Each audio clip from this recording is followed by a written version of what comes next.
ay tawagan ko siya, si Jesus.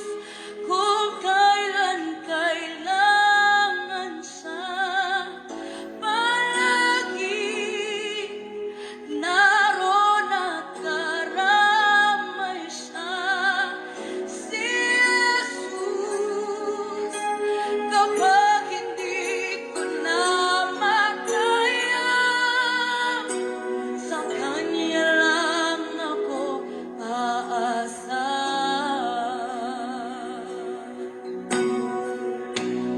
Kahit pilitin ko, puso ko'y maging matibay.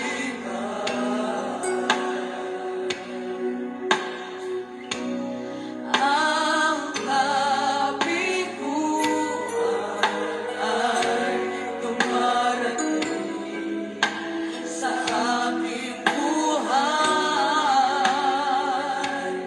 Kung ako'y naroon na at nagdurusa, ang aking gagawin ay tawagan ko sa si Jesus. Kung kailan kailangan siya, palaging naroon ang karamay siya, si Jesus. Kapag hindi ko na makaya, sa Kanya lang ako aasa, si Jesus. Kung kailan kailangan siya, siya'y palaging nariyan, naroon at karoon, si Jesus. Kapag hindi ko na makaya, sa Kanya lang ako aasa. Purihin ang pangalan ng ating Panginoong Hesu Kristo. Mga kaibigan at mga kapatid, isang mapagpalang umaga sa inyong lahat sa pangalan po ng ating Panginoon. Muli sa awiting ito na inyo pong napakinggan ay muli pong sumasa inyo ang programang si Jesus ang buhay na pag-asa. Kayo po ay nakatune in sa himpilan ng New Gina FM 100.7 at tayo po ay napapakinggan dito po sa bayan ng Bulan at sa buong probinsya ng Sorsogon. Ganon din, tayo po ay napapanood sa Facebook page ng UPC Bulan Church. At muli ito po ang inyong lingkod, Pastor Randy Rosare ng United Pentecostal Church, na bumabati po sa inyo at nag-aanyaya na tayo po ay magsama-sama sa isang banal at makabuluhang pag-aaral ng mga salita ng Diyos. Sumainyo po ang kapayapaan ng ating Panginoon, mga kapatid. Saan man po kayo naroon, dalangin po namin sa Panginoon na samahan po kayo ng Diyos sa kapayapaan at katuwiran ng ating pong Panginoon. Atin lamang pong ibukas, mga kapatid, ang ating mga puso at kaisipan at pagkalooban tayo ng Panginoon ng mas malalim na hangarin na ang salita ng Diyos ay ating pong tanggapin sa ating mga buhay at patuloy po tayo na pagpalain ng Panginoon sa lahat ng aspeto ng ating mga buhay at tayo po ay maglingkod sa Panginoon habang tayo ay may pagkakataon. Welcome to our program, si Jesus ang buhay na pag-asa. Ito po ay hatid sa inyo ng United Pentecostal Church Bulan, na kung saan meron tayong 3 congregation sa bayang ito ng Bulan na ating pinangangasiwaan sa tulong po ng ating Panginoon. Good morning sa ating mga kapatiran dyan sa congregation ng UPC Magsaysay Bulan. Pagpalain po kayo ng ating Panginoon. Ganon din po ang ating congregation dyan po sa UPC Santa Remedios Bulan. Pagpalain po kayo ng ating Panginoon. Ganon din ang ating congregation dito po sa UPC Iquirino Bulan. Sumayin niyo po ang biyaya at pagpapala ng ating Panginoon. Patuloy po nating i-share mga kapatid ang ganitong mga programa sa ating Facebook Live mga kapatid.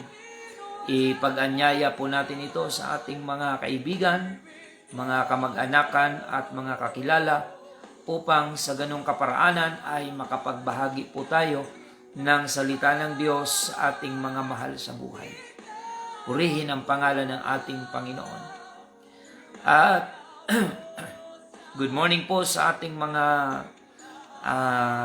regular listener dito po sa New Gen FM, dito po sa Bayan ng Bulan, at maging sa lahat ng mga nararating ng signal ng himpilang ito, pagpalain po kayo ng ating Panginoon. At ganoon din po ang ating mga schedule ng gawain. Ngayon po ay araw ng Huwebes, may mga cell group ministry po tayo. Sa lahat ng mga cell group leaders, good morning po sa inyo. Pagpalain po kayo ng ating Panginoon. Sumayin niyo po ang patuloy na kagalakan sa pagtupad sa inyong mga gampanin. Ganon din po ang ating mga prayer warriors na bawat umaga ay nakaluhod at nananalangin para sa ikapagtatagumpay ng gawaing ito.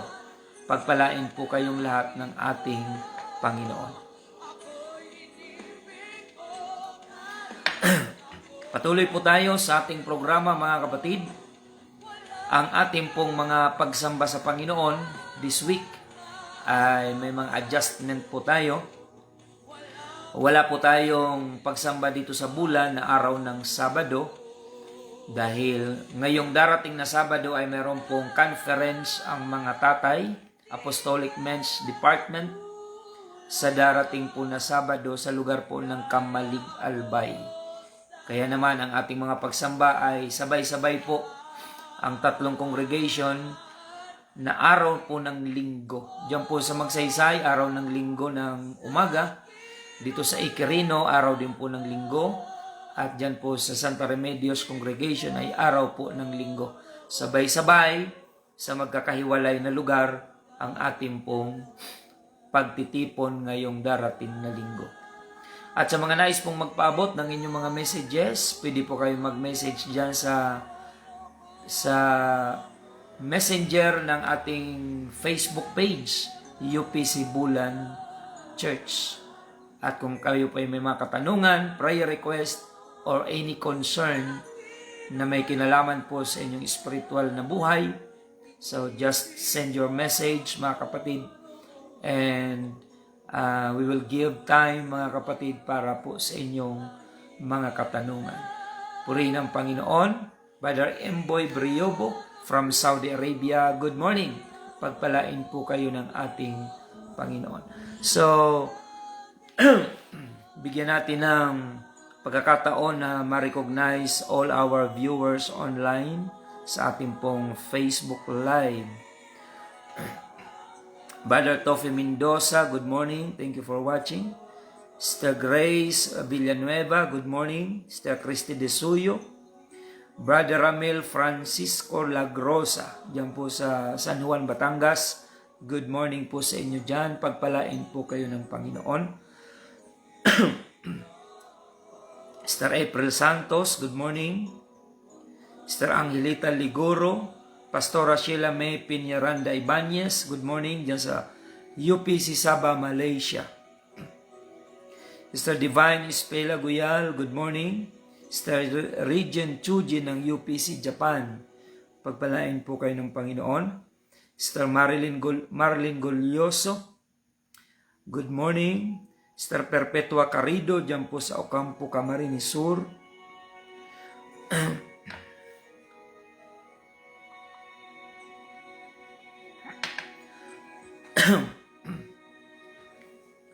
Maging Sister Nancy Bumbales, dyan po sa Matnog. Si Isidro Cordinet, good morning po. Pagpalain kayo ng Panginoon. At si Brother Ramil Lagrosa, ang daming invited na mga Facebook friends. Good morning po. Thank you. Sister Laura Gumban, dyan po sa Barangay Lahong, Bulan, good morning. Brother Joe Lorenzo Acosta, good morning. Sister Betty May Vegas Custodio, good morning po. Brother Marvin Santos, dyan sa Lapinig. Sister Zinaida Obado Doctolero, good morning po. Brother Joven de los Reyes Daso, good morning. Sister Esther Alida. Sister Lani Julian, good morning. Si Brother Michael Regidor, our technician dyan po sa New Gen FM. Thank you for watching. At salamat at okay ang ating signal sa radyo. Brother Gary, good morning. Sister Ann Bueson at ang buong family dyan po sa Biton, Magallanes. Ganon din ang Labini family dyan sa Biton. Ang Belmonte family. At maging ang lahat ng mga dumadalo po dyan sa ating pong gawain. Bruselo family at lahat ng ating mga kapatiran dyan. Brother Reuben Gordola dyan sa Santa Remedios, good morning. Pagpalain po kayo ng Panginoon. So, by the way, reminder sa lahat ng mga tatay ng UPC Bulan, meron tayong conference sa Sabado sa lugar po ng Kamalig Albay. Ang alis natin ay alas 5 ng umaga. At dyan tayo dadalo mga kapatid araw ng Sabado. Sister Gemma Guelas, good morning. Sister Mayat Domingo, Sister Margie Guetan Isiha, Sister Helen Magana, Amparo Balingit ng Pampanga, thank you for watching. And Sister Aida Ramos, Sister Dolor Quezon, good morning. Sister Pamela Sally, watching from Cyprus. Sister Eileen Zabala, good morning. Sister Evelyn Valencia Punsalan. Si GM Ulitan, good morning. Si Brother Albert Gadicho, dyan po sa Bulacan, good morning po sa inyong family. Maging Sister Rose Ann San Juan Pauyo, dyan sa Pioduran Albay. Good morning po sa inyo dyan at sa ating pastor dyan sa UPC Pioduran Albay, Pastor Jenny Boy Lagbo and family, good morning po. Sister Helen Hailo, good morning. Sister Cristita Bugayong, ayan. Stay Brother Alvin Rotiques, good morning. T.R. Cardinio, good morning. Sister Sara Galios, si Cielo Nolasco Galabo, good morning. Si Brother J.R. Neja, good morning. Si Hiloma Goho Nori, good morning po. Sister Virgie Flores, Sister Beth Angeles, Brother J.P. Flores, good morning. Sister Jen Tendero, Sister Ruth Almoraji dyan sa Pasig, Sister Juliana Lucia Pagasortonga, ayan, thank you po. Si Mama Eddie Nabua, Gabin Joseph, good morning. Brother Serafin Akiwo and Sister Net, good morning po. So, pakishare-share na lang po mga kapatid ng ating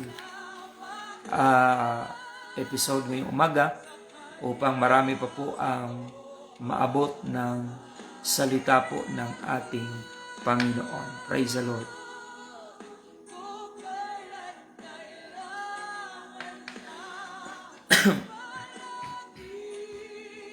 So by this time mga kapatid, tayo po ay dadako sa panalangin upang hilingin po natin ang patnubay ng Panginoon sa pag-aaral po natin ng kanyang banal na salita. Tayo po ay manalangin. Panginoong Yesus, ngayong umaga kami po ay muling nagpapasalamat sa biyaya mo at patnubay sa bawat isa amin sa buong magdamag. Salamat sa kapayapaan, kapahingahan, na sa kabila ng masalimuot na kapaligiran, sa presensya mo ay mayroon po kaming kapayapaan. Salamat, Panginoon, sa bawat pagsubok na aming napagtatagumpayan sa tulong at patnubay mo, Panginoon. Salamat, O Diyos, sa bawat pangangailangan na iyong tinutugunan, sa bawat karamdaman na iyong pinapagaling, sa bawat dilim na binibigyan mo ng kaliwanagan. Pinapasalamatan ka namin, Panginoon. At humingi po kami ng kapatawaran, O Diyos, sa aming mga pagkukulang at pagkakasala sa iyong harapan. Linisin mo po kami, Panginoon. Gawin mo pong karapat-dapat sa iyo ang aming mga buhay.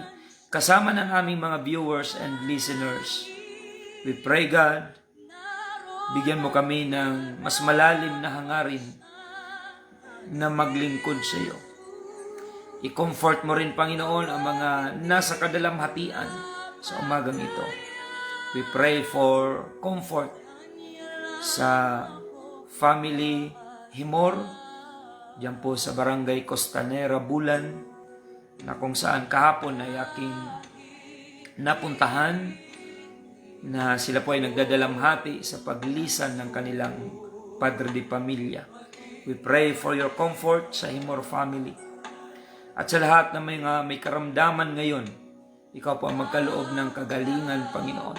Sa mga nasa kadiliman ng buhay, akayin mo po sa kaliwanagan. Gamitin mo po ang programang ito upang maging liwanag at tanglaw sa landas ng aming mga kababayan. Bless also the management of New Gen FM Bulan na nagiging kapartner po ng UPC Bulan Church upang palaganapin pa ang iyong banal na salita sa buong probinsya ng Sorsogon. Maraming salamat, Panginoon. Sa iyo lamang namin ipinagkakaloob ang lahat ng papuri, pagsamba at pagluwalhati. In the name of our Lord Jesus Christ, we pray. Thank you, Lord. Ito po ang aming samot dalangin. In Jesus' name we pray. Amen and amen.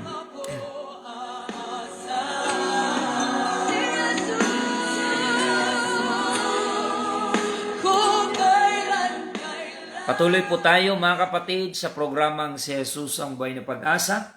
Habang sinishare nyo po, mga kapatid, ang ating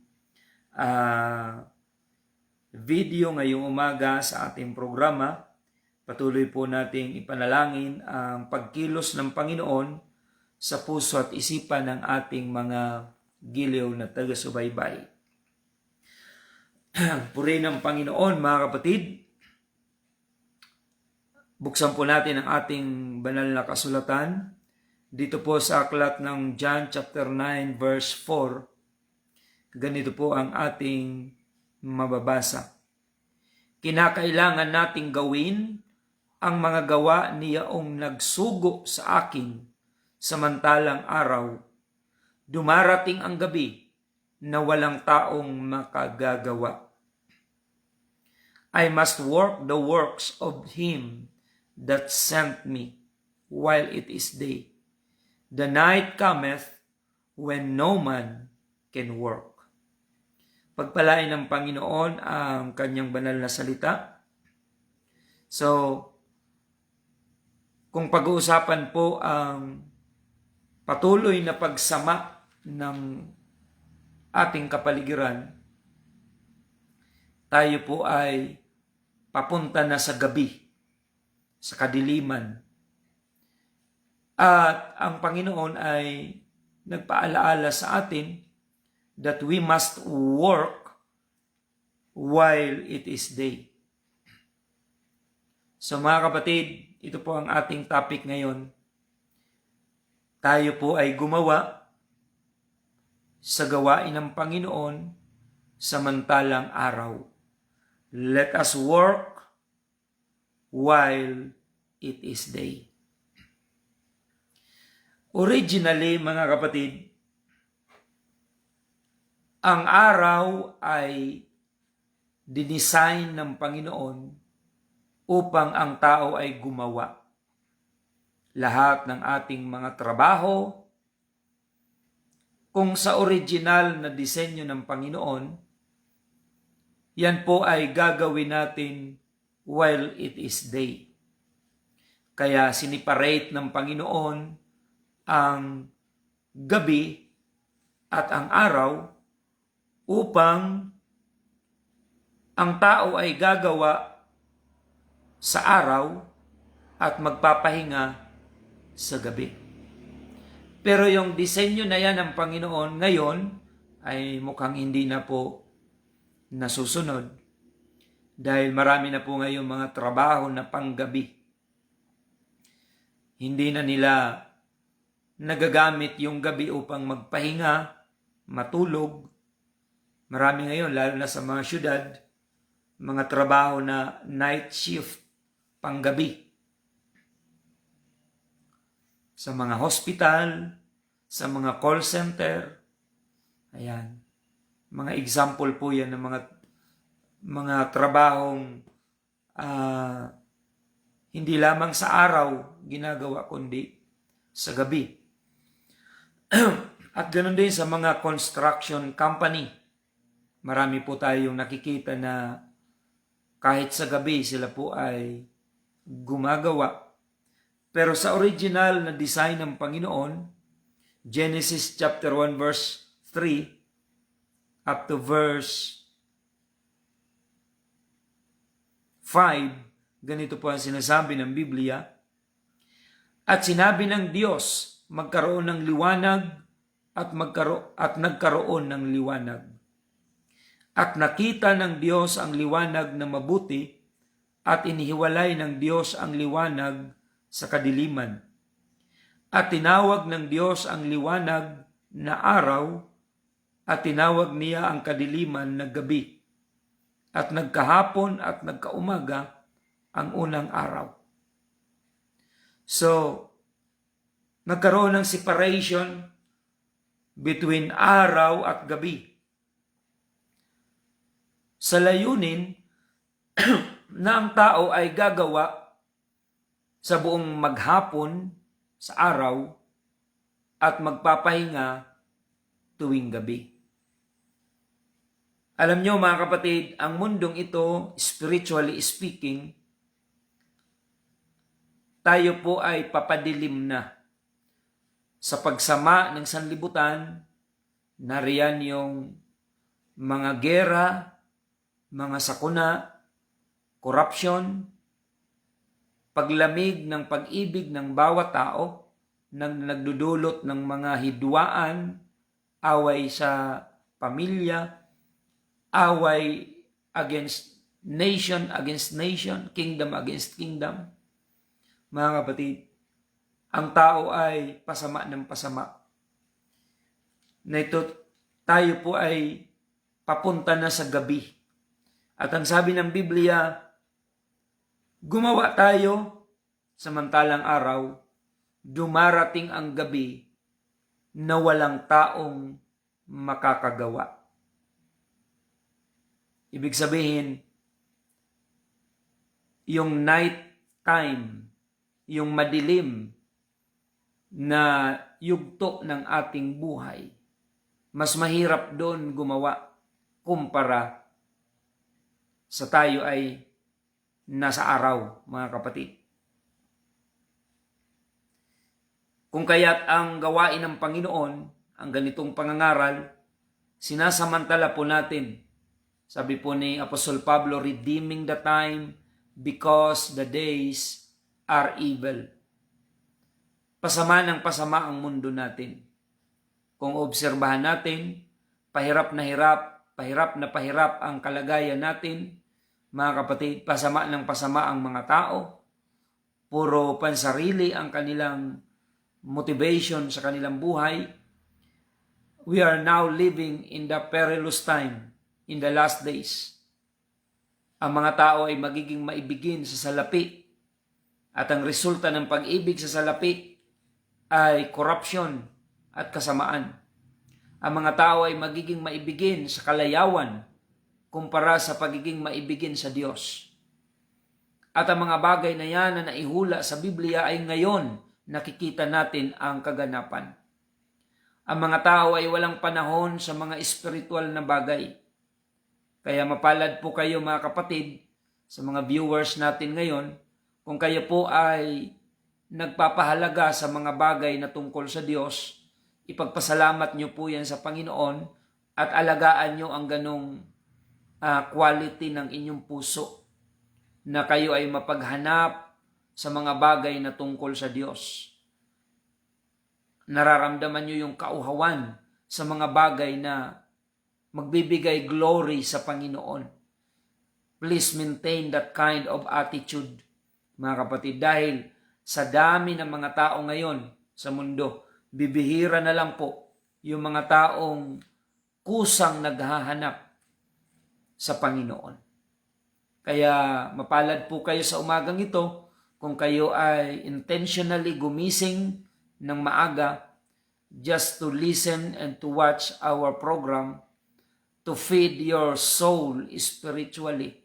Because man shall not live by bread alone, but by every word that proceedeth out of the mouth of God. Alam natin na ang buhay natin ay hindi lamang material or physical side. We have spiritual side na hindi gaanong pinapansin ng maraming tao. Kung paanong nangangailangan ng ating physical, ganon din ang ating kaluluwa nangangailangan din ng spiritual na pangangailangan na dapat nating mabigyan ng tugon sa ating pong mga buhay.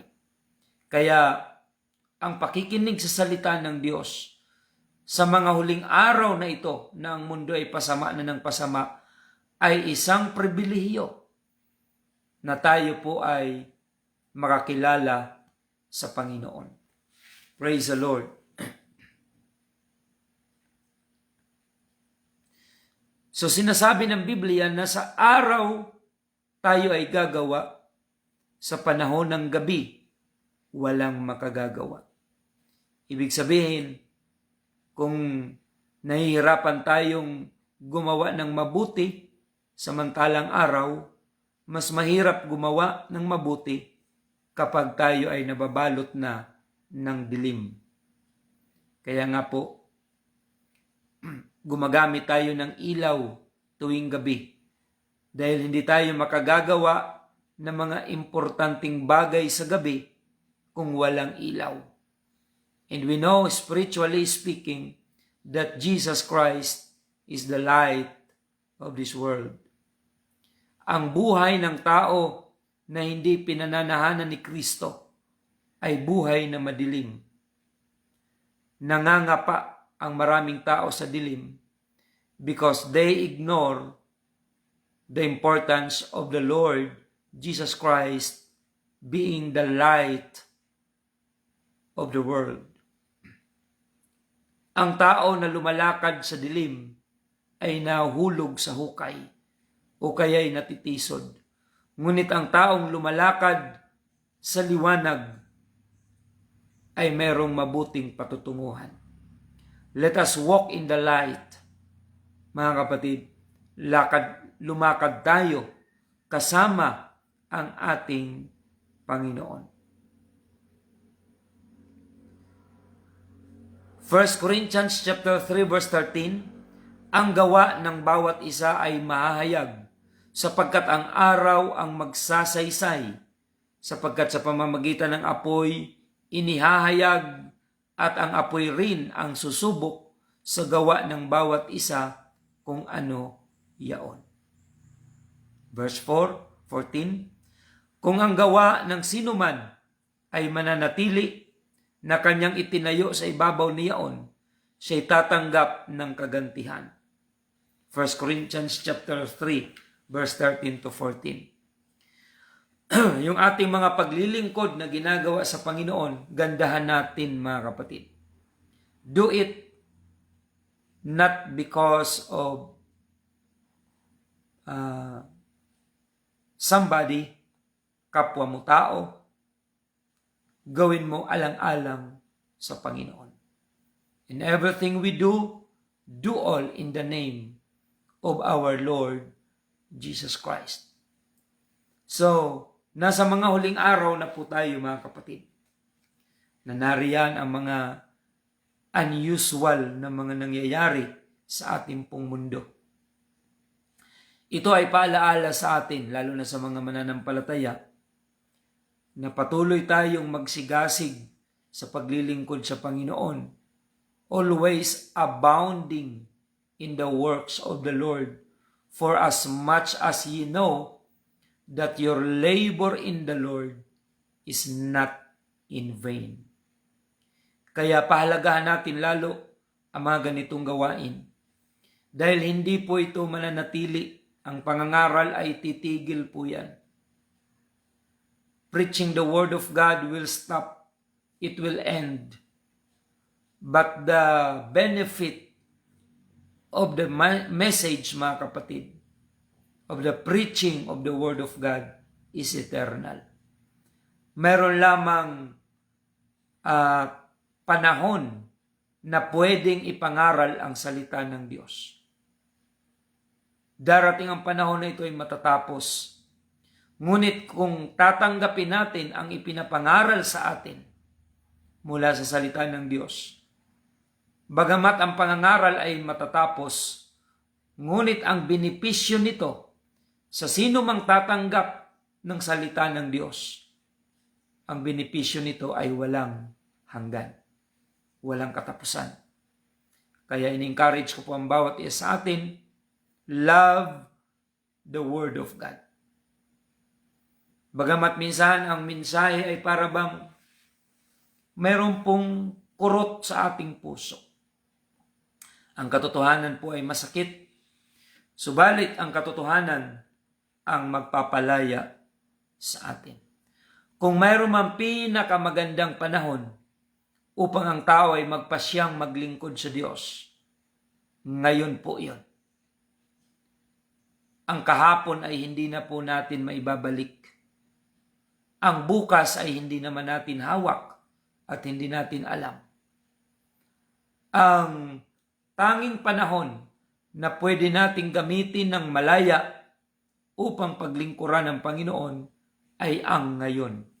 That's why Apostle Paul is reminding us, mga kapatid, now is the accepted time, now is the day of salvation. So we thank God for the victory of our crusade last Friday. More than 500 attendees, mga kapatid, sa ating pong ginanap na crusade. At yung mga nakadalo doon na ngayon ay nakikinig, let me remind you to receive the Word of God na inyong napakinggan. Dahil bagamat natutuwa ang Diyos na tayo ay nakikinig, ngunit hindi po tayo maliligtas sa pakikinig lamang ng salita ng Diyos. So the Bible is reminding us not to be hearer only, but be doers of the word. Sabi po ng Santiago, mga kapatid, huwag tayong maging tagapakinig lamang, bagamat tama na tayo ay nakikinig ng salita ng Diyos. Ngunit hindi po tayo maliligtas kung hanggang pakikinig lamang ang gagawin natin. You have to decide, pagkatapos nating maunawaan ang ating napapakinggan na salita ng Diyos. Ang kalangitan ay lugar para sa mga taong nagpasya pagkatapos na makinig. So, mahalaga po ang pagpapasya. Paglingkuran natin ang Panginoon while there is time. At sa mga naglilingkod naman sa Panginoon, patuloy nating i-maintain ang good quality ng ating pong pagsunod sa kalooban ng ating Panginoon.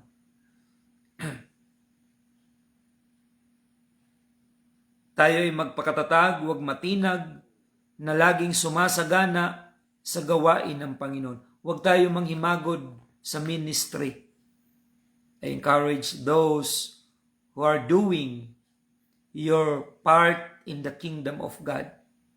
Anumang ministry ang mayroon ka sa church. Gaano man yung kaliit o kalaking bahagi. As long as you are doing it joyfully to glorify the Lord, it will be rewarded by God. Because your labor is not in vain. Continue to be faithful. Do it with joy. Serve the Lord with gladness. Amen. Dahil yan po ang quality na hinahanap lagi ng ating Panginoon. So remember your first love to God. Pinuna ng Panginoon sa Revelation chapter 3 verse 8.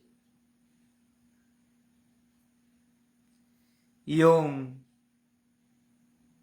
mga dating masigasig na mananampalataya na kalaunan ay nanghina sa paglilingkod sa Diyos.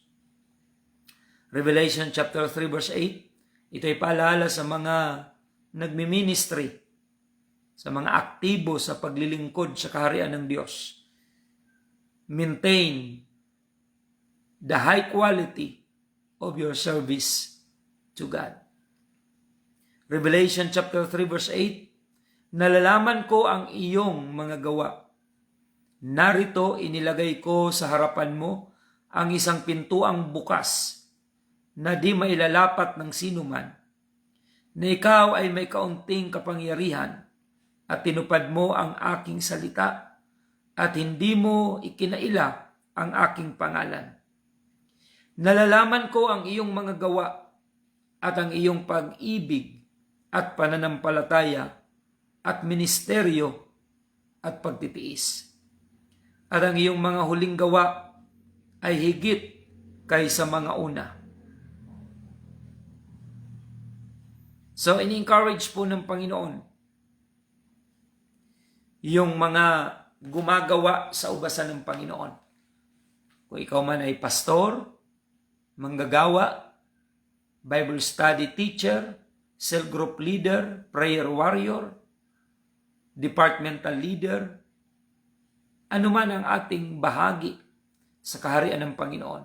Mga awit, manunugtog, taga-invite ng mga visitors, soul winner, usher, mga kapatid, o taga-maintain ng cleanliness ng church, that is ministry, tagahatid sundo ng mga bisita para makadalo yung mga invited visitors sa gawain ng Panginoon, tagapag-alaga ng mga may sakit na kapatiran upang makadalo sa gawain, anuman ang ating ginagawa para sa gawain ng Panginoon.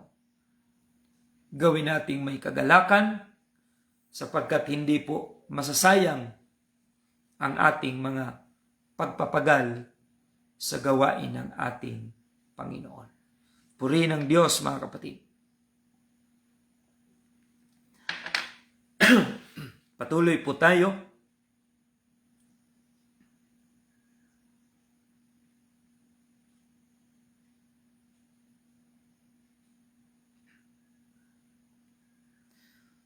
Praise the Lord.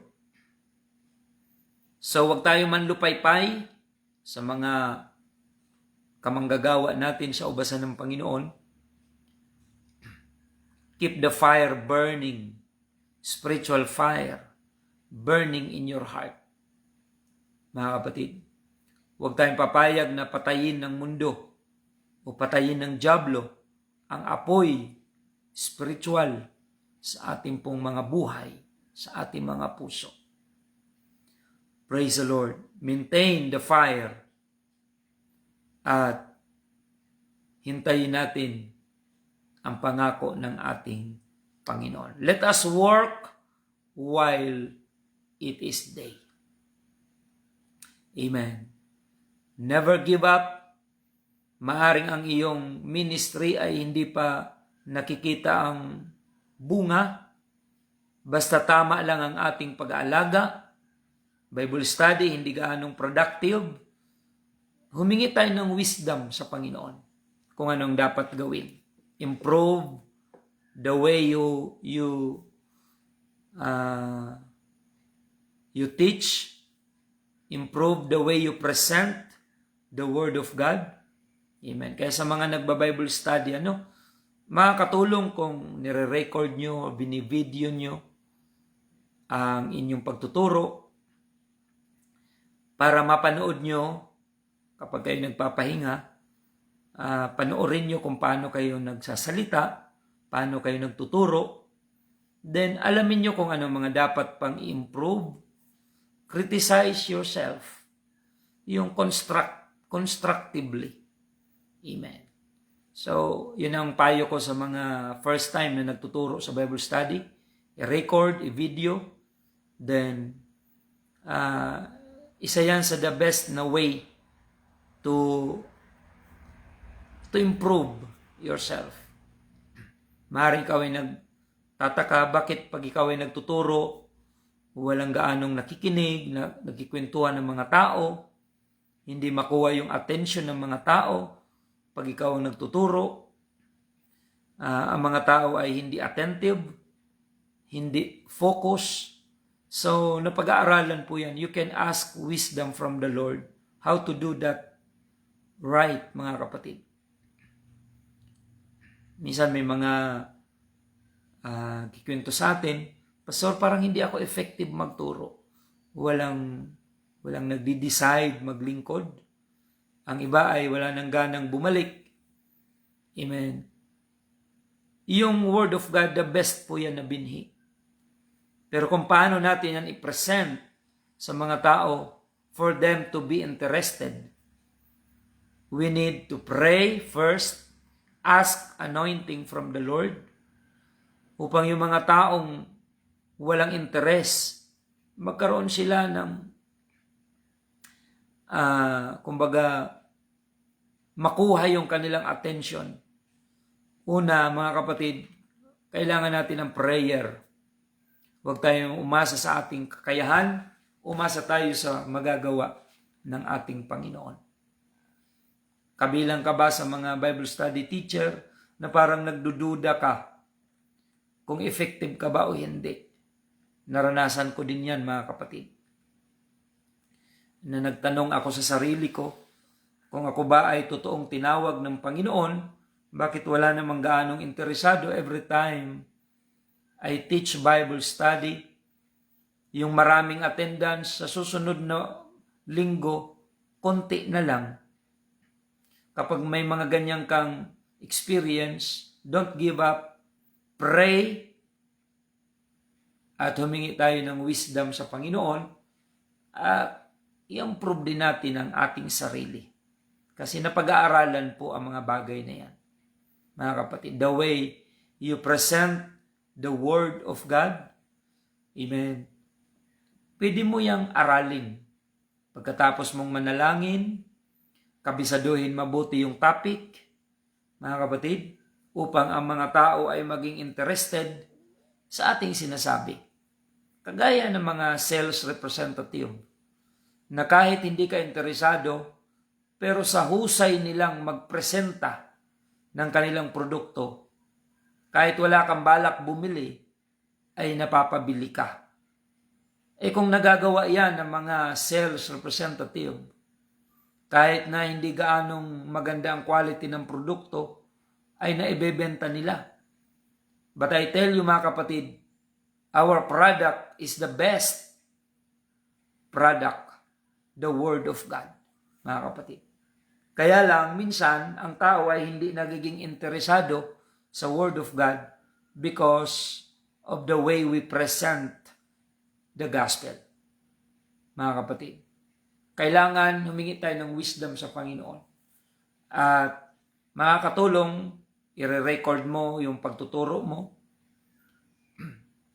Kailangan hindi shotgun type na pagtuturo. Mayroong tinutumbok. Hindi tayo paikot-ikot at paulit-ulit.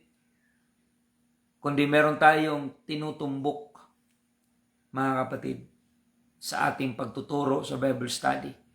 Ano ang gusto mong matutunan ng nakinig? Ayan. Ano ang gusto mong ma-appreciate sa iyong ituturo? Bibigyan mo yan ng stress. ng diin sa iyong pagtuturo gamit ang anointing na binigay ng Panginoon, and let us humble ourselves.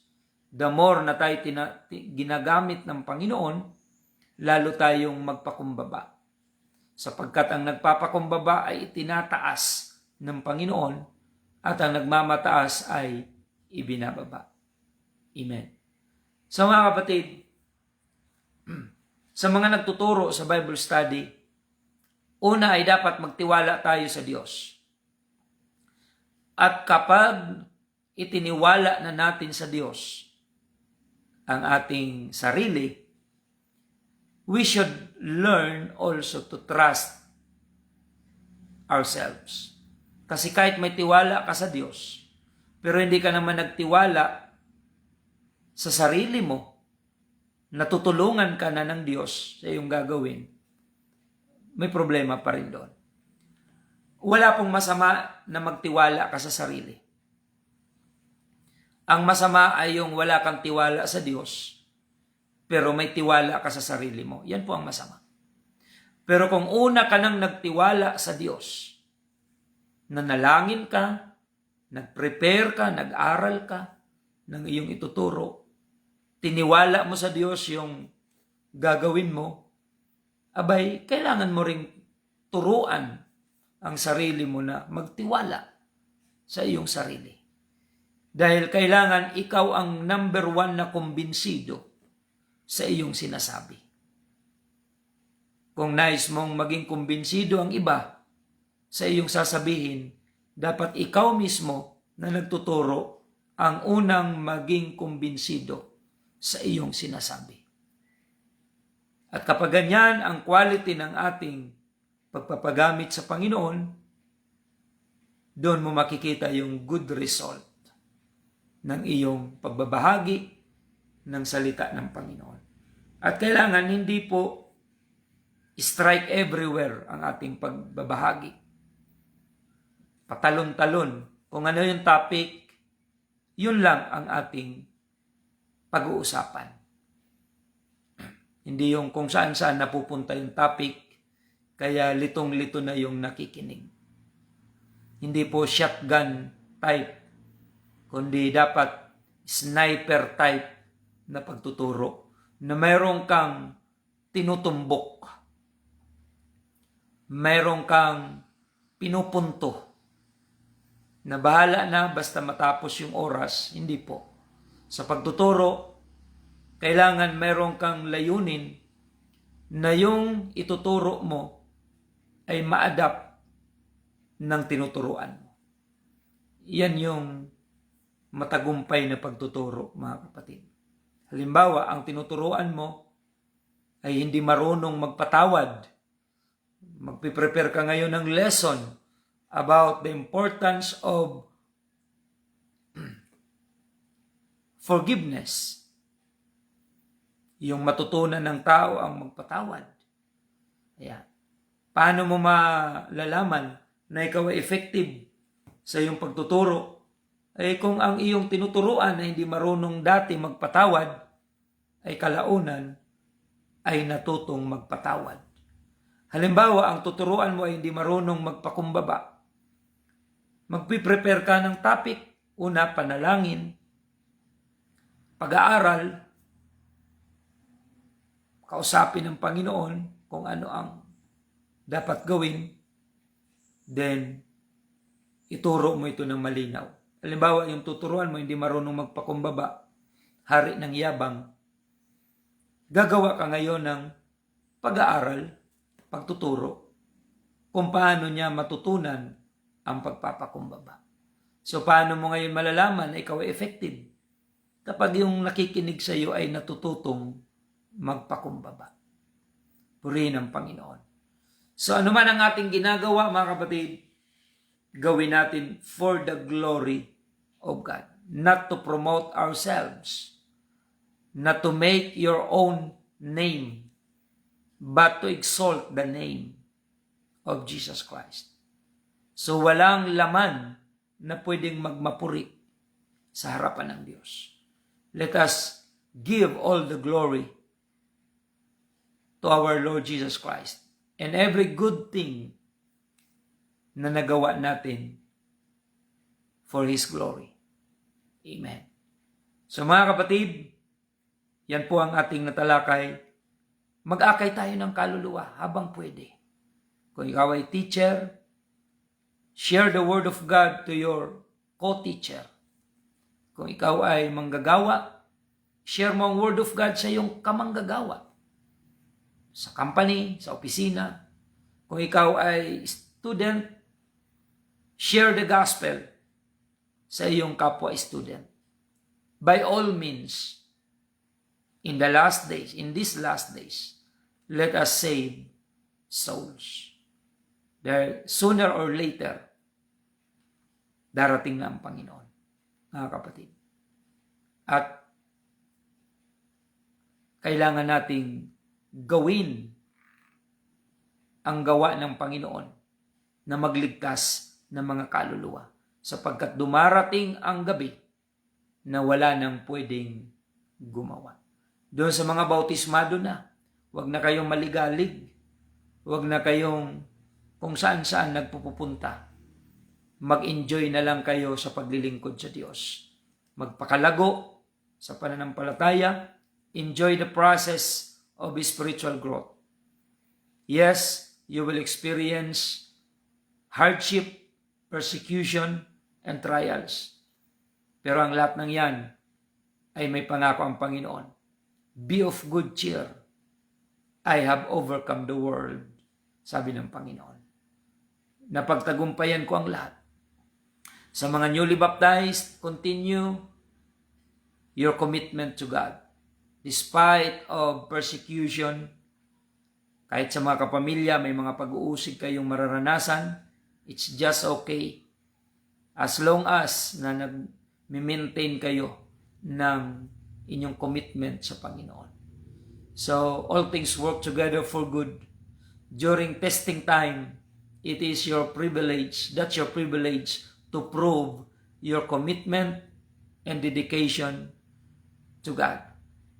Pagkakataon mong i-prove ang iyong pag-ibig sa Diyos. Kapag may mga umuusig sa iyo, kapag may mga humahadlang sa iyo, sa iyong paglilingkod na ginagawa para sa ating Panginoon. So, redeeming the time, the days are evil. Let us share the Word of God. By all means, let us save souls.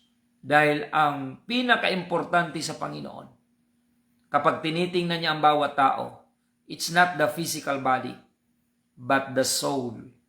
Because our soul is eternal. Pero yung ating katawan ay temporal. So kung mayroon mang pinakamahalaga sa Panginoon, tuwing titingnan niya ang bawat tao, walang iba kundi ang kaluluwa natin. Kaya maglingkod tayo sa Panginoon, sa mga kapatiran, maging soul winner tayo. Let's invite more visitors every Sunday, every church gathering. Amen. Don't be satisfied na kayo lang pabalik-balik sa church at walang bunga. Let's bring more souls inside the church for them to experience the loving kindness of our Lord Jesus Christ, the forgiveness, the mercy and grace of the Lord are waiting for the unbelieving people outside. So let's bring them inside the fellowship to eat spiritual food from the Word of God. So maraming salamat mga kapatid, kamanggagawa. Continue to work while it is day. Amen. Pagpalain po tayong lahat ng ating pong Panginoon. At gumawa tayo na may kagalakan. Amen. Ang mga soul winner sa church, hindi madaling nababackslide. Pero yung mga walang inaakay, wala silang pag-iingatan. Kaya madali yon matangay ng sanlibutan. Gusto mo maging matibay, mag-akay ka ng mga kaluluwa. Dahil makita mo lang ang mga inakay mo sa church, ikaw na nangihina ay lumalakas na sa Panginoon. So mga kapatid, pagpalain po tayo ng Diyos, tayo po ay magtapos at manalangin tayo sa Panginoon. Lord Jesus, maraming salamat sa iyong patnubay at gabay sa aming pagtalakay ngayong umaga. Dalangin po namin, Panginoon, na nawa ang iyong salita na aming ibinahagi ay maging pagpapala sa mga taga-subaybay po namin. Sa mga mananampalataya, gamitin mo sila upang mag-akay ng mga kaluluwa. At nawa marami pa ang maging manggagawa habang pwede pa kaming gumawa sa iyong ubasan. Dahil darating ang panahon na hindi na pwedeng mangaral. Darating ang panahon na hindi na pwedeng magbahagi ng mga ganitong bagay. Because preaching the Word of God will stop. It will end. However, the benefit of the preaching of God's Word is eternal. Kaya Panginoon, turuan mo kami na samantalahin ang pagkakataon upang ang bawat makakapakinig, mangungusap ka sa kanilang puso. The more they meditate the Word of God being preached to them, kagaya sa programa ito. Salamat, Panginoon. Luwalhatiin ang iyong pangalan. Save more souls. Meet the need of your people. Heal the sick. Encourage the weak. And restore the lost. Maraming salamat, Panginoon. Sa iyong mga kamay tinitiwala namin ang aming mga taga-subaybay. Mangusap ka sa kanilang puso. In the name of Jesus Christ, hallelujah. Ito po aming samot na lang. Amen and amen. Mga kapatid, maraming salamat sa inyong pagsubaybay. Pakishare na lang po ang ating episode ngayong umaga. And we invite you to join our fellowship this coming Sunday. Lahat linggo ang ating pagsamba sa 3 congregation na magkakahiwalay, mga kapatid.